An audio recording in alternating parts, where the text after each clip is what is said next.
Hello and welcome my friend, and then I am planning to give you information that why this my car's headlight, lamp and bulb is not working, even that I have replaced this my bulb. And what are the second things to do?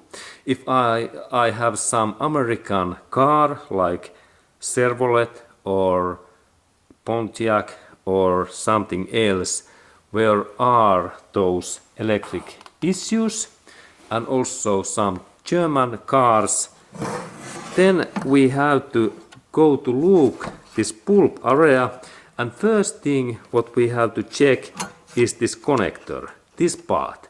In some car parts this connector goes bad, and that's we have to cut these cables and we have to replace this connector. This is the first thing to check. And when we install our tester in this inside area, we can see that is there any electricity when power is on. And then second thing, what sometimes happens in some car brands like this German BMW cars, because there are so thin these electric cables, they can go to broken, and that sometimes we have to replace these cables what goes in this connector to this fuse box area, and it is like only new cables.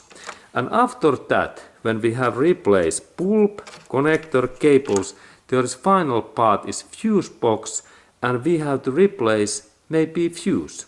And if still there is issue, then there is possibility that our car switch, light switch is bad, we have to replace that, and of course finally fuse box. But when we have do all of these 7 things, I can guarantee that this light is working.